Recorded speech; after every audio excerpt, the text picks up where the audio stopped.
30 روزے ہیں، زکوٰۃ اور حج مالداروں پر ہے، نماز ہماری بیس ہے، نماز کے بغیر معاشرے کی بنیاد نہیں بن سکتی، کسی حال میں بھی نماز معاف نہیں ہو سکتی۔ 14-15 صدی میں اگر نماز کی گنجائش مجھے نظر آتی ہے تو کربلا کے میدان میں حسینی قافلے کی نظر آتی۔ نہ پڑھو، تلواریں برس رہی ہیں، چند گھڑیاں باقی ہیں گردنوں کے کٹ جانے میں، اب نماز پڑھو یا نہ پڑھو گردن کٹنے والی ہے۔ اس کے باوجود امام عالی مقام نے زہیر آپ کے رائٹ سائڈ پر جھنڈے بردار تھے، ان کو اشارہ کیا کہ یہ شمر سے کہو نماز پڑھنے دو۔ تو انہوں نے آگے بڑھ کے کہا نماز پڑھنے دو، تھوڑی دیر کے لیے رک جاؤ۔ وہ کہنے لگا ہماری تلوار نہیں رکے گی۔ انہوں نے آ کر کہا یہ جواب ہے۔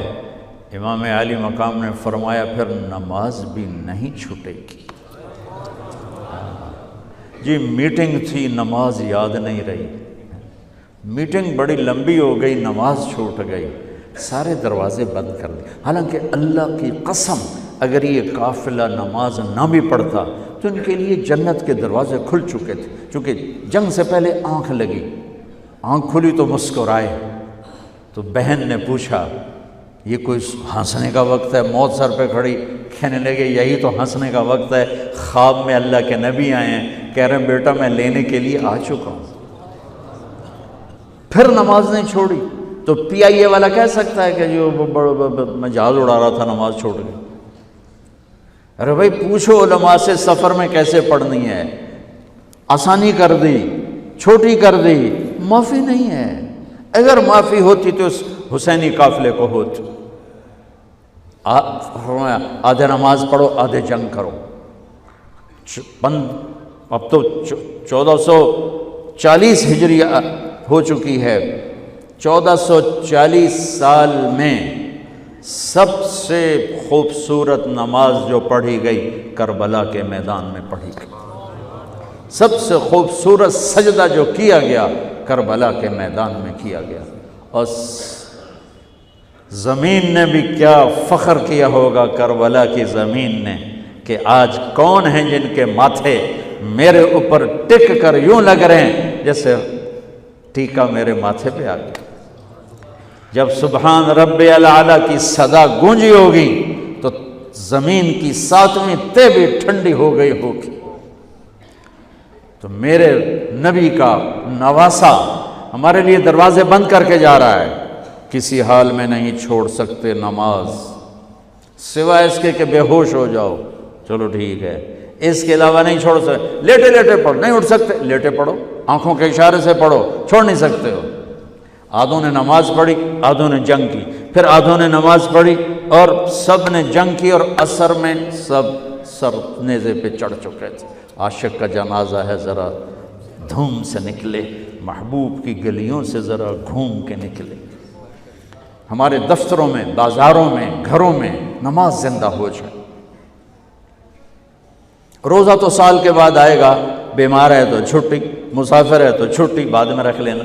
زکوٰۃ پیسے والے پر ہے، حج پیسے والے پر ہے، ایک نماز ایسا فریضہ ہے جس کے لیے میرے رب نے 700 دفعہ قرآن کو ہلا دیا ہے۔ نماز نماز، کبھی لفظ صلاۃ کے ساتھ، کبھی اور الفاظ کے ساتھ، 700۔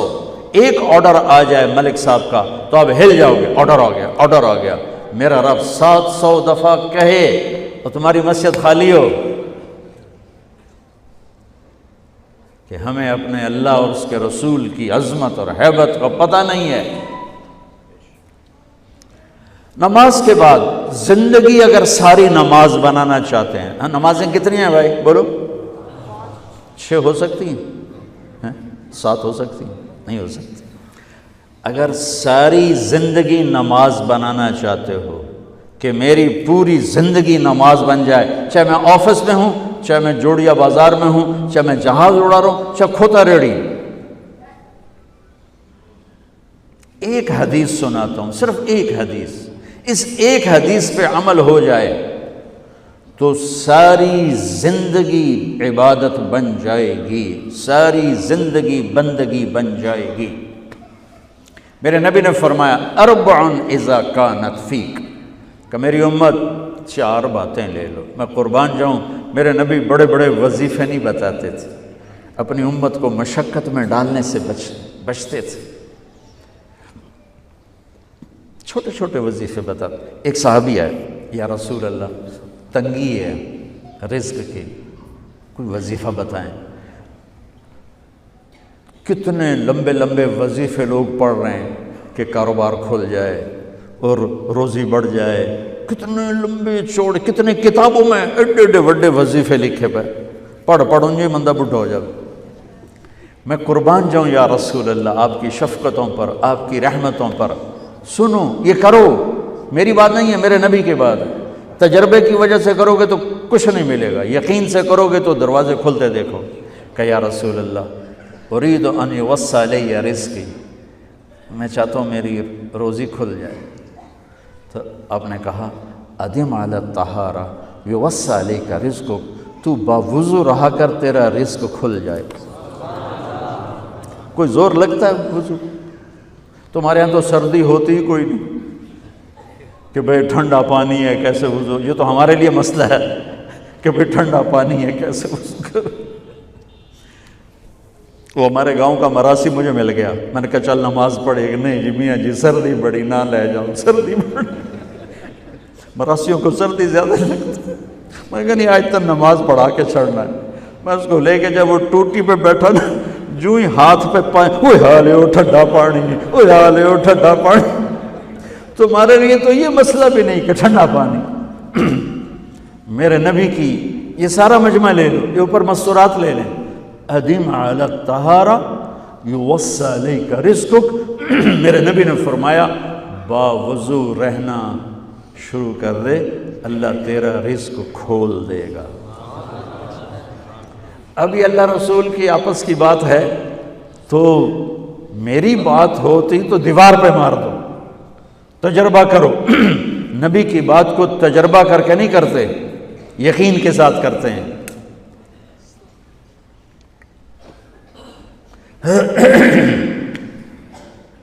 ادم علی الطہارہ یوسع علیک رزقک، باوضو رہا کر۔ اچھا باوضو رہنے کے اور فائدے، اللہ پیار کرتا ہے، شیطان ڈرتا ہے، اور وضو ہوگا تو نماز آپ ہی پڑھی جائے گی، چلو یار وضو ہے 4 فرض ہی پڑھ لو گی۔ ایک دفعہ شیطان آیا ہمارے نبی سے ملنے، تو آپ نے اس سے پوچھا تیرے دشمن کتنے؟ کہنے لگا 15۔ آپ نے فرمایا کون کون ہے؟ کہنے لگا پہلے تو تھوڑا ہی نمبر ہے، پہلا نمبر تو تھوڑے نال میرا لگو ہے۔ پھر کہنے لگا وہ مسلمان جو 24 گھنٹے باوضو رہتا ہے وہ میرا بڑا دشمن ہے۔ جو باوضو رہتا ہے اور باوضو سوتا ہے، ایک فرشتہ اس کے لیے بندگی کا ثواب لکھتا رہتا ہے۔